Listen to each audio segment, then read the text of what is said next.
Moje jméno je Václav Vala, jsem starostou obce Kámen. Obec Kámen má cca okolo 430 obyvatel a máme k tomu ještě dvě místní části, Proseč a Jiříkov. Větrná elektrárna byla zde postavena v roce 2007 a je vlastně mezi těma našimi třema vesničkama tak někde na pomezí. Nejbližší zástavba, co se týče té větrné elektrárny a obecní zástavby, je něco okolo 1 kilometru nebo lehce přes 1 kilometr.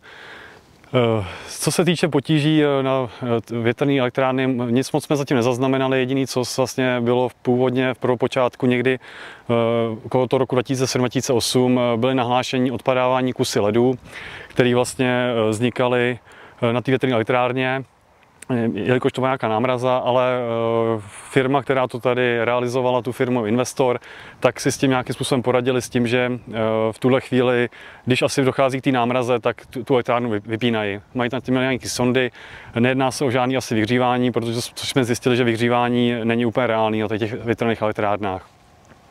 Jinak, co se týče dalších nějakých zkušeností, z mého pohledu nemá to na nic moc velkého vliv. Jediný, co vlastně je to zásah do krajinného rázu. A to je vždycky na těch jednotlivých obcích, občanech, aby si sami rozhodli, jestli tady to chtějí akceptovat nebo ne. Myslím si, že jiné věci nebo jiné okolnosti, co se hodně skloňuje hodně zvěře, nebo že ta zvěř pod tou elektrárnou není, to si myslím, že celkem je tady vyrušený a je to částečně nepravda, protože máme to vyzkoušený, ne vyzkoušený, ale spíš místní myslivecké sdružení, s kterými jsem hovořil, tak mají ve vzdálenosti asi 200 metrů od té větrné elektrárny mají i posed. Jo, a ta zvěř, jelikož jsem trošku ze zemědělství a sklízíme pod tím dost často kukuřici, zrovna v tuto chvíli se kukuřice tam nachází, tak na 99% si myslím, že tam budou i divoké prasata, až se to bude sklízet. Takže to se nepotvrdilo. Co se týče nějakého ptactva, taky bylo to skloňované, že ptáci můžou hynout s těma vrtulema, když se střetnou. Jako asi pravda to je, ale že bychom nějakým způsobem výrazně viděli, že ty ptáci tam jsou, není tomu tak. Jo, i při dnešním natáčení, když jsme tam teď byli, tak ty ptáci tam vidět nikde nejsou hynulí. Takže co se týče nějakých dalších negativ, to nic zjištěno nebylo, už dalšího, nebo za nás, nebo za mě, nic se ke mně dalšího nedostalo. Takže de facto my s tou elektrárnou tady žijeme, víme, že tady je, ale že by nás nějak ovlivňovala určitě ne negativně, nebo jestli jo, tak to můžou být jedinci. My jsme v minulých letech nebo i v tomto roce jednali o nějakém dalším rozšíření větrného parku, takže uvažujeme ještě o dalších 2 nebo 3. Řešili jsme to formou nějaký veřejné prezentace pro občany. Nebyl o to úplně velký zájem, lidi, co přišli, jak se vyptávali. V tuhle chvíli máme podepsanou jednu smlouvu o spolupráci na výstavbu 2 větrných elektráren, která zatím teda není úplně jistá, jestli proběhne, ale uvažujeme o tím, ale vždycky jsme chtěli, aby ta lokalita byla námi vybraná, kde to přesně bude umístění a máme ty místa přesně předem určený a pokud to tam nepůjde, tak to nebude.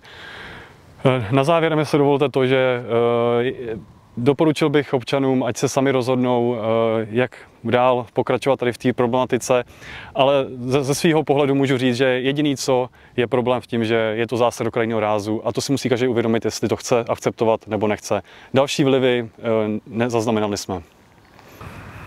Takže co se týče ještě doporučení pro vedení obcí nebo pro občany, já bych doporučil asi to, že je potřeba se vzájemně shodnout na výběru té lokality, kde jsou schopní jak vedení obce i ty občané akceptovat to místo, nejideálně aby bylo co nejvíc dál od zástavby a aby co nejméně vadilo dalším vlivům, který to přináší, jako například nějaký stroboskopický efekt.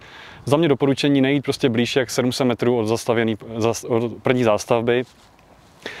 A to je všechno si za mě teď. Jo, a ještě další věc, teda bych pokračoval v tím, že ještě mě napadá, co se týče teda té hodnoty pozemku v naší lokalitě.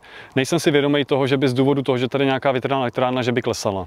Nevíme o tom, měli jsme tady parcely, cca přes 20 parcel, všechno se to prodalo a nebyl s tím žádný problém, spíš máme problém, že jsem potřeboval ještě další, ale už nemáme tolik pozemků, no, musíme vykupovat složitějc, takže že by to mělo vliv přímo na cenu, nezaznamenali jsme.